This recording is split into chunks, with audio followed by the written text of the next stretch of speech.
RCR, la red que comunica y une al Perú. Vamos a tomar contacto a esta hora con el doctor Martín Belaúnde Moreira, ex congresista de la República. Le agradecemos como siempre la amabilidad de compartir esta comunicación a través de RCR, Red de Comunicación Regional. Buenos días, doctor Martín Belaúnde, muy amable como siempre. Muy buenos días, muy buenos días, mi querido José Hernández. ¿Cómo estamos? Aquí a la orden para comentar los acontecimientos políticos y sociales más importantes del momento. Lo más reciente, ¿no? El cambio de un nuevo ministro del Interior, 7 ministros en lo que va de la gestión gubernamental, próxima a cumplir 12 meses, pero en medio de declaraciones bastante duras del exministro Mariano González, ¿no? Él ha indicado que no tiene dudas que el presidente de alguna u otra manera está inmerso en temas de corrupción y ha hecho un cuestionamiento muy directo al presidente del Consejo de Ministros. ¿Hacia dónde estamos yendo en esta situación? Bueno, el problema es que estamos yendo, desgraciadamente, en víspera de las fiestas patrias, estamos yendo a un precipicio. Y estamos yendo a un precipicio, lamentablemente, por una conducción ciega, absurda, que está haciendo colapsar al gobierno y que ojalá no haga colapsar al Estado, de responsabilidad directa y primaria del jefe de Estado, del presidente Pedro Castillo Terrones, pero secundado para todos sus efectos prácticos por el actual presidente del Consejo de Ministros. El doctor, es doctor en Derecho, debo llamarlo así, Aníbal Torres Vázquez, pero que su actuación y sus declaraciones y en general su conducta a lo largo de este último año, a lo largo de estos últimos 12 meses, ha sido francamente deplorable. Ahora, las declaraciones del señor Mariano González, breve ministro por 15 días, revelan que estas fugas y estos actos de corrupción de muy diverso monto, porque se habla hasta de 30.000 soles, 50.000 soles, 100.000 soles, que habrían ido presuntamente a manos, al bolsillo del jefe de Estado. Esto está pues haciendo literalmente que el Estado se esté desarticulando.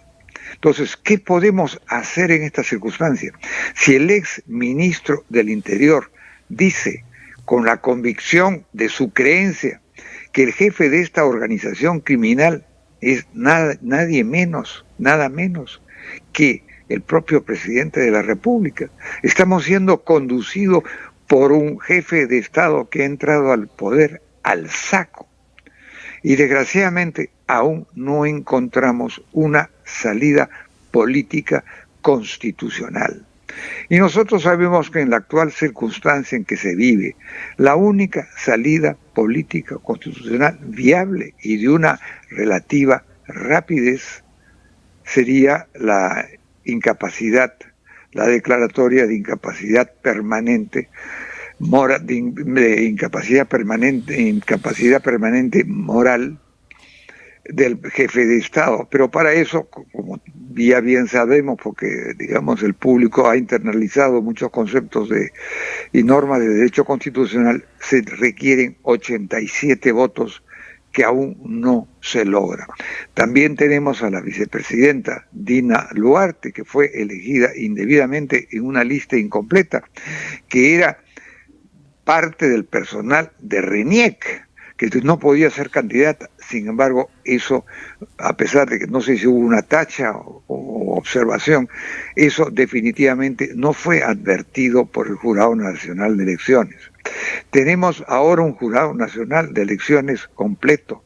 Es cierto, faltaba representante del Colegio de Abogados de Lima, pero el presidente, el doctor Salas, en realidad ha dirigido muy mal ese Jurado Nacional de Elecciones y quizás, yo lo digo con signo de interrogación porque no tengo las pruebas completas para hablar, quizás ha forzado la elección del actual presidente. Entonces estamos viviendo una crisis muy, pero muy grave.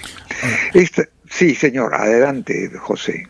Hay planteamientos de adelanto de elecciones. Lo hemos escuchado al expresidente Francisco Sagasti. Ayer también Keiko Fujimori, la lideresa de Fuerza Popular, hablan de adelanto de elecciones. Un sector de la opinión pública, a través de las encuestas, también revela que está en esa línea, ¿no? ¿Una salida podría ser el adelanto de elecciones, doctor Martín Belaunde? Bueno, es una salida que se dio el año 2000, pero la salida debe ser constitucional. Y nosotros sabemos que si deja de haber un presidente, si vaca la presidencia por la razón que fuere, y si vaca la vicepresidencia, la única que tenemos ahora, es quien asume el poder con el único objetivo, con el objetivo central y fundamental de convocar las elecciones, es el presidente del Congreso. Él o la presidenta del Congreso. Entonces, estamos teniendo ese primer interrogante. El primer interrogante es muy simple y muy difícil de resolver al mismo tiempo. ¿Quién va a ser el nuevo presidente del Congreso? Porque en esa hipótesis sería el presidente del Congreso quien asume el poder y además convoca elecciones. Y entonces estamos frente a una incógnita de persona. ¿Quién será ese presidente del Congreso? Eso es un tema que en realidad está de alguna forma, que está librado a las coaliciones que se formen dentro de los 130 miembros del Congreso. Lo controlará quién, de Perú Libre a través de algún aliado como el señor Héctor Acuña, sería esa una posibilidad. Lo controlará un candidato de Alianza para el Progreso, que ya no sería el señor Salguana, tiene una sentencia de alimentos incumplida o una condena de alimentos. Sería la congresista Lady Camones, pudiera ser. Sería de una directiva controlada por una coalición de oposición dirigida por la doctora Gladys Echaíz. Eso es una posibilidad, no sabemos cuán efectiva, cuán realista pueda ser. Entonces, el reemplazo del presidente de la República, la asunción al poder de un nuevo jefe de Estado con el objeto específico de convocar elecciones, se refiere a elecciones presidenciales y el actual Congreso continuaría su mandato hasta julio del año 2026. Para lograr que se vayan todos, tiene que hacerse lo mismo que se hizo el año 2000.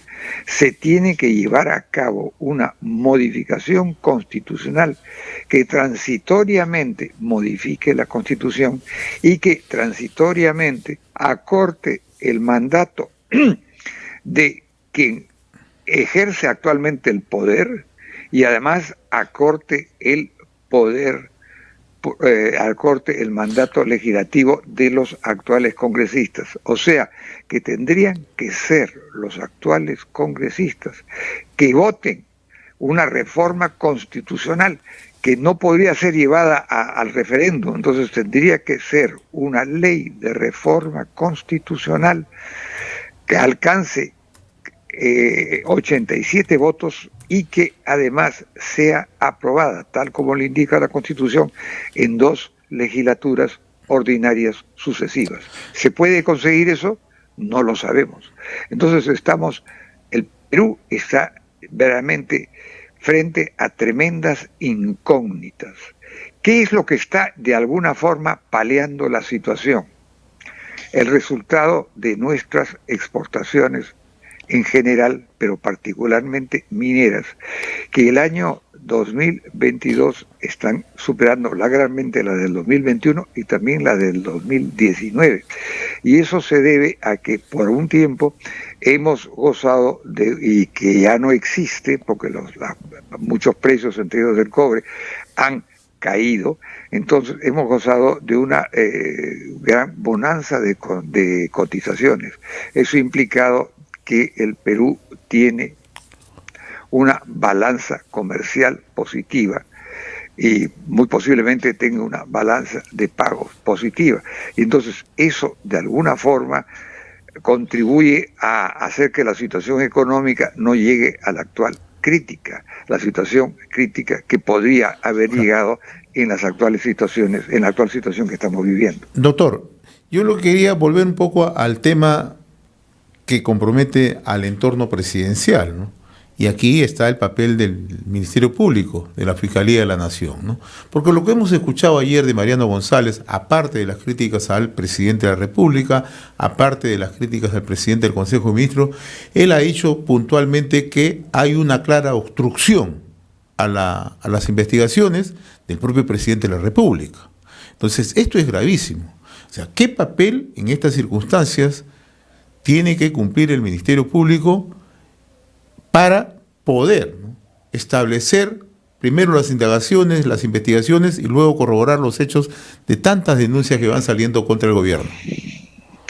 Bueno, fíjese usted, el Ministerio Público en estos momentos, me parece, con la doctora Liz Patricia Benavides, creo que así se llama, está cumpliendo un papel importante y crucial, y yo diría que está cumpliendo un papel honesto.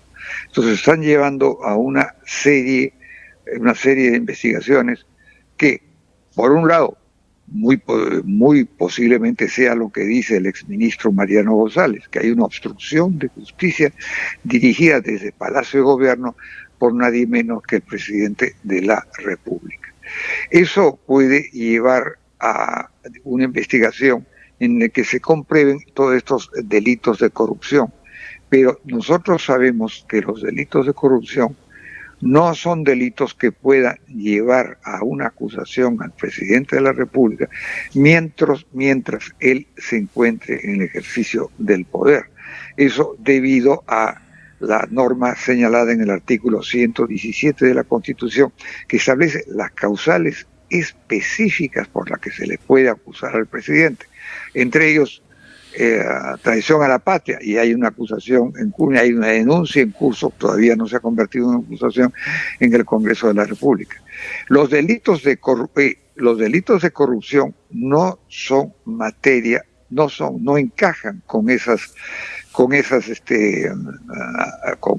enumeración de constituciones señalada en el artículo 117.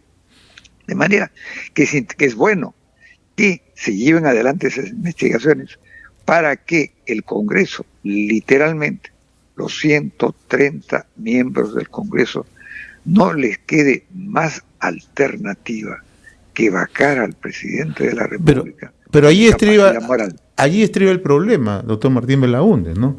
Porque no sabemos qué cantidad de congresistas tienen compromisos con el gobierno o qué cantidad de congresistas han sido captados por el gobierno. Esa es una incertidumbre hasta el momento, ¿no? Se habla de un sector de Acción Popular, se habla de otro sector, de otras bancadas, ¿no? Pero a tenor de la actuación del Congreso hay muchas dudas, ¿no? Va a ser muy difícil. Bueno, las dudas persisten. Y la situación que usted dice es real. Estamos pasando lo que antes se llamaba, en la historia antigua, yo la repito, las horcas caudinas.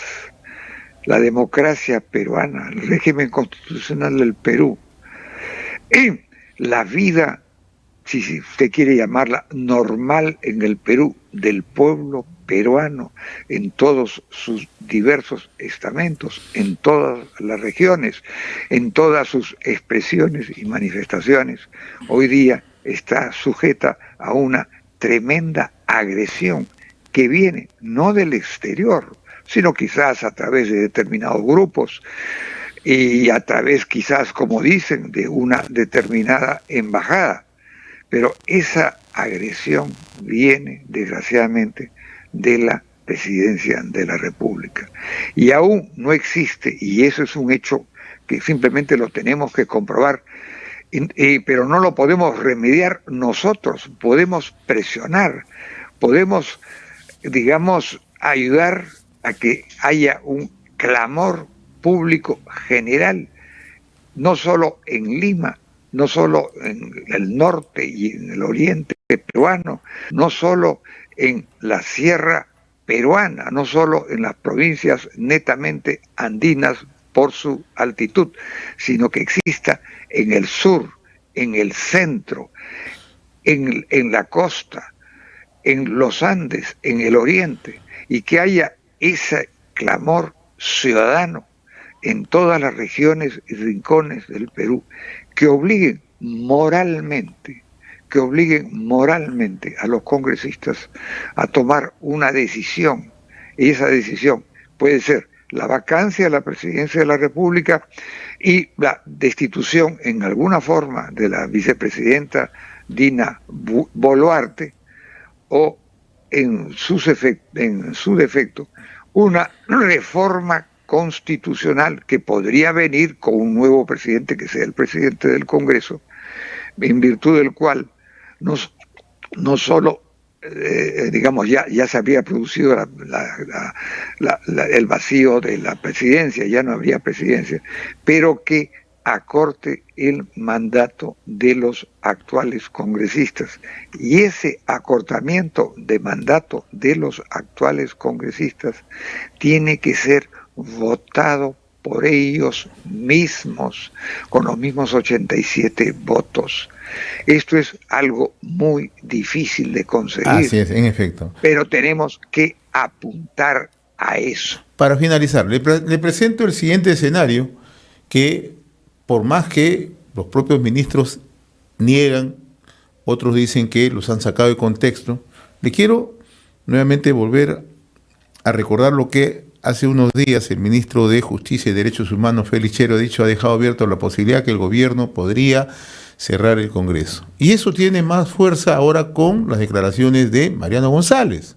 Entonces, tenemos que estar preparados los peruanos para una decisión de esa naturaleza, así como se presenta el escenario político. El pueblo tendría que salir a las calles como salió el 5 de abril para evitar eso.